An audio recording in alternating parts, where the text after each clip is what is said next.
संकल्प जी पटना से। राधे राधे महाराज जी।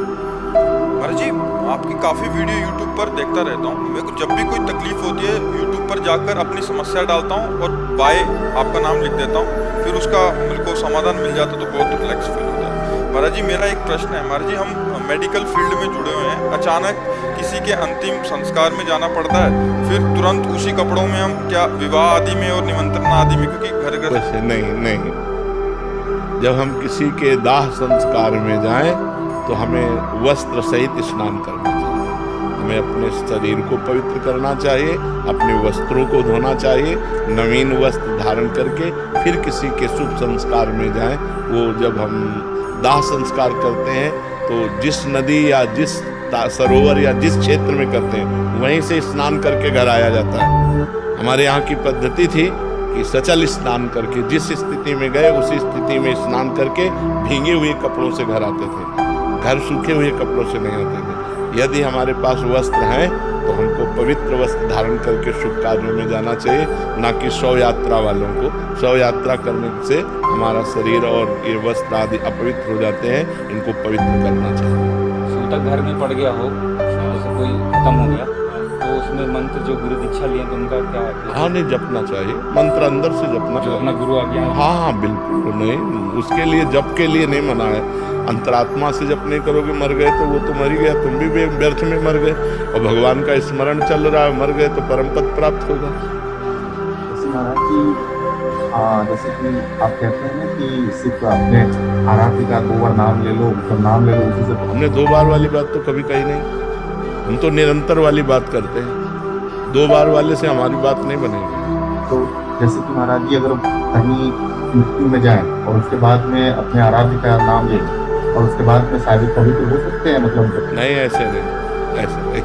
वो जो हमने कहा पवित्र पवित्रो वा सर्वावस्थांगतो पिवा या स्मृत पुंडरीकाक्षम सवायाभ्यांतरा शुचि, वो स्मरण के लिए कहा है। बाह्य क्रियाओं के लिए जैसी शास्त्र मर्यादा वैसा तस्मात् शास्त्रम प्रमाणन्ते कार्या कार्यो व्यवस्थितो।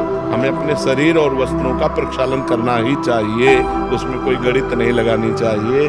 भगवत स्मरण उस समय भी कर सकते हो जब शौचालय में भी बैठे हो, तब भी आप अंदर से राम राम श्याम श्याम कृष्ण कृष्ण हरि हरि राधा राधा रख सकते हो। भगवान नाम के लिए कोई वो सवायाभ्यंतरा शुचि, वो बाह्य और अभ्यंतर दोनों से पवित्र हो जाता है, लेकिन ये बाह्य क्रियाओं के लिए हमें पवित्रता की आवश्यकता है। श्री हरिवंश महाराज जी आपके चरणों में कोटि कोटि प्रणाम। महाराज जी मैंने वृंदावन में राधा वल्लभ लाल जी के सामने प्रण लिया था और उनको वचन दिया था कि आज के बाद कोई गलत चित्र नहीं देखूंगा वीडियो में। नहीं लेना चाहिए, प्रण नहीं लेना चाहिए। 6 महीने सही लगा पर टूट गया हमारा। नहीं, प्रण नहीं लेना चाहिए, प्रार्थना करनी चाहिए। और नियम हम ऐसा प्रभु करना चाहते हैं कि मैं न देखूं, पर बल आपका, प्रण मेरा नहीं, कसम मैं नहीं खा सकता। ये ध्यान रखो सब लोग। भगवान के सामने कसम खाने का मतलब है कि फिर दोबारा जीवन में गलती नहीं होनी चाहिए। और हम लोग फिसड्डी लोग हैं, आज कसम खाए, महीना 2 महीना में फिर हमसे गलती हो सकती। तो हमें क्या करना चाहिए? भगवान के सामने प्रार्थना करनी चाहिए, प्रभु मैं ये गंदी बात छोड़ना चाहता हूँ आपके बल से, आप मुझे बल दीजिए कि मैं जिंदगी में कभी गंदी बात ना देखूं, कभी गंदी बात ना करूं। ऐसे करना, यानी कि गंगा कसम भगवान कसम खायो 4 दिन बाद तोड़ दी तो दुर्गति हो जाएगी। ये कोई खिलवाड़ नहीं, भगवान के सामने शपथ लेना और फिर उसे तोड़ देना।